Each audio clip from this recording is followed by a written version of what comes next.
Hey, good morning.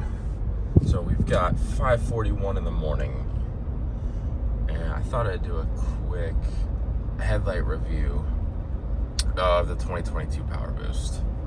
So the cool thing about the F150s in 2021, I believe it was the first year where you could get these LED lights in the XLT trim, which this day and age is kind of a necessity. The difference between the LEDs and the halogens is, no pun intended, night and day. And these are good. Like I mentioned before, this is a 501A Lariat trim. So it does come with the standard LED reflector bulbs. And yeah, we're driving all electric mode, by the way. And I'll keep it on here just so you can kind of see my speed. Maybe I can do both. I don't know. So it comes with a standard reflector housing, LED bulbs. And the real bummer, I think, with the 501A over the 502A, which I have coming, the front blinkers are halogen in the 501A. If you ever see one side by side, I think the 502 looks so much cleaner and is such a selling point. It has those big, the 501 has those big yellow reflector housings for the blinker. The 502 has this thin LED line. It looks super cool. So I'm looking forward to my 502A truck finally being built.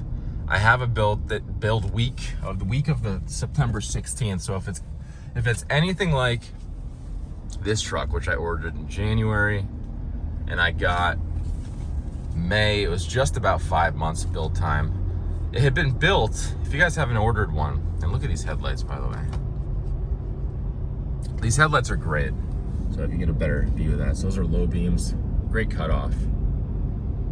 High beams. There's nothing wrong with these headlights at all. They function great. They're super bright. But back to what I was saying about ordering. If you order a truck, my experience was just about, I would say, 3 months until it gets built. Just about 2 weeks if you're following the Ford tracking system online. 2 weeks to be built, and then I sat around for 1 month built. There's a status built. I believe there's still a status of just built. It was sitting there, God knows where, waiting for a computer chip. And then it took just about a week to be shipped from Dearborn, Michigan to Connecticut. So that's kind of the timeline. That's where the 5 months went. My 502A right now is still just scheduled for production. So we'll see if it is being built on the week of the 13th. So I'm hoping before Halloween that truck comes in. I've got 8,700 miles on this one right now.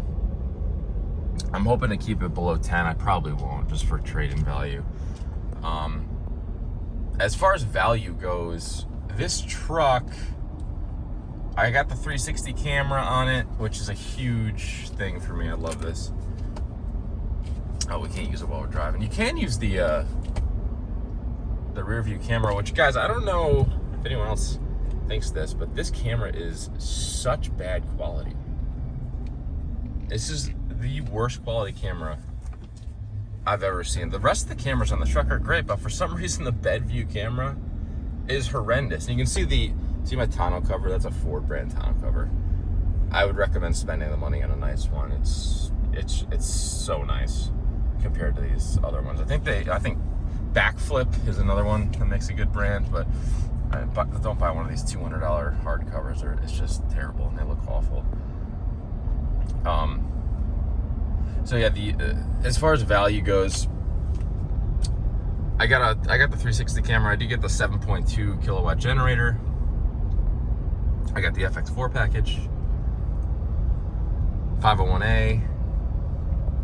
I got the interior work surface, which is a really cool feature. And then besides that, the Powerboost is the only other option, really, I think. I don't know. I can't remember off the top of my head. It's been so long since I ordered it, but the total was like 63 and change, 63.6. There was a $1,500 price increase since I ordered this, so tack that on to any newer trucks, my 502A included. Out the door, it was 68 and change. It was like 68.5.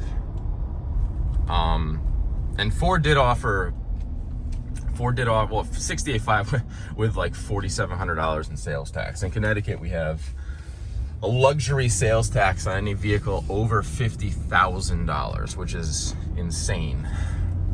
Because I'm apparently driving a luxury vehicle. I'm driving a Ford F150, mid-trim, mid-level of that trim, and it's a luxury vehicle. So I had to pay $4,700 in sales tax, which is like 4 times more than my first vehicle cost. So, hey, by the way, before I get into value, one thing I learned about this truck, this center screen, this button right here is configurable. So if you press it, you can put any of those things in there, and I just went ahead and put the power flow in there because I like looking at it. But I didn't know that was configurable, so that's a cool thing. And look at that, we're at 26.1 miles per gallon. Quite a bit of miles on this tank too, so that's a good, I think that's a real number right there. 162 electric miles, 431 miles total.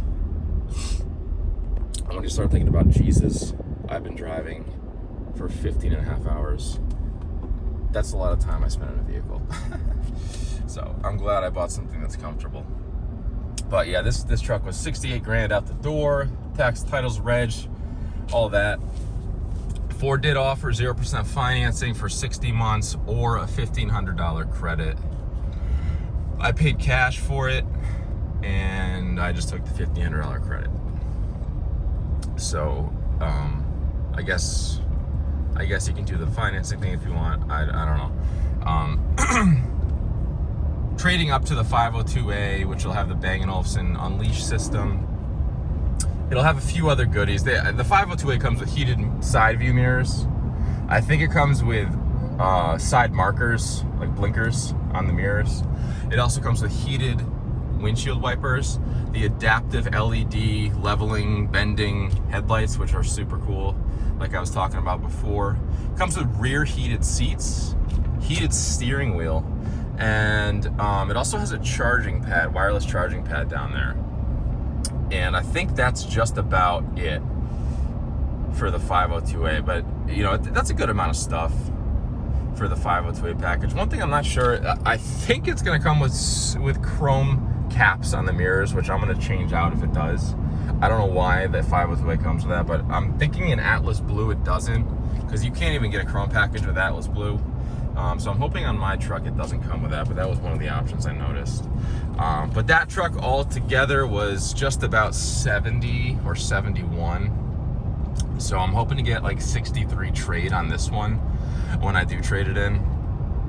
That way I'm gonna have to bring like 8 or 9 grand cash, which is ridiculous, to the table to make up the difference. But a couple issues I've had with this truck. The sunroof mesh, I don't have it open, but the mesh air deflector that pops up when you open your sunroof, mine just disappeared one day. It was gone, and the whole headliner, the whole headliner rattles like crazy if you don't have that. That is a necessary piece, which I didn't know. I've never had a sunroof before or a wind deflector, but that was gone. That was replaced under warranty, so no problem, but kind of a weird issue. And funny enough, the one they replaced it with is also defective now. So now I'm probably going to trade the vehicle in, so I'm not really worried about it. But the other thing is these door panels, they're rattling. They definitely are. It's a probably on a scale of 1 to 10, it's a 2 out of 10 rattle. But it gets super annoying, especially when it's just me like this driving at night. And then the real big issue is the climate control. So this has happened to me now 4 or 5 times, and of course it's been the hottest summer in a long time. The issue is I get, sometimes when I'm driving, again, it happened 4 or 5 times, I turn the fan all the way up and I can hear the fan going full blast. Everything's on full, all the vents are open, and no air is coming out of the vents. I have no idea where the air is going, but no air is coming out of the vents, and the fan is on full blast, but no air is pumping through the system. No air is getting into the cabin. And I mess around with every little setting. I've stopped the car, turned it off, turned it back on, doesn't work. The only thing that works is I went into an appointment one time for like an hour and a half and fixed itself seemingly, and no answer. I told Ford, he said, the guy at Ford said he has heard of that one other time, and they don't have any answer for it. Sounds like an electrical problem. A chip, I'm sure, controls the whole system. And that sounds like it's probably going to be a nightmare. But, oh, in my, the USB power port, here's the 360 camera as I try to park here. The USB power port, I'm at the gym trying to not be a fat fuck. Excuse my language. The power port in the back doesn't work for whatever reason. I'm sure it's something stupid, like a fuse, but, try to get straight here. But that was an interesting issue. I thought I was trying to charge my son's laptop or iPad or whatever the hell it was, and yeah, it didn't work. But you can see these headlights right here, pretty good, really good, high beams. I'm just starting to get to use them because it's that time of year where it's bright out all the time, but we're getting into fall, so I'll end up using them more. But hey, overall, besides those issues, I'm sure we'll work these out. Great gas mileage on the truck. Really, really great gas mileage. So there's 433 miles, and I've got 333 left. Oh, the other issue I want to mention is the turbo. When I leave a gas station or somewhere, this has happened to me like 2 or 3 times. It's so freaking weird. I leave a gas station, and the truck does not make any boost. It's like just V6. So it's got just the V6 like winding out with no power. It's almost like the wastegates are fully open. And yeah, it has no power, and you really see how much the turbos do. I don't know if that's like a safety thing or something when the truck's just trying to get going. And it's not an electric motor or anything, but it's just electric and V6, no boost. And you can see when it happens, no boost is being made, and then all of a sudden it's like the wastegate clamps shut and it goes up to like 17 pounds. Very weird. I mentioned that to the dealer. They had no answer, of course. So those are the issues I've had with the truck. I mean, overall, like I said, really, really great truck. I've got 8,700 miles on it. Yeah, this is one of the coolest things, being able to idle here with the AC on, not burning gas. But hey, that is what I got for you today. Hopefully it's not going to be as hot today. It's been brutal out there. So that's it. Talk to you guys later.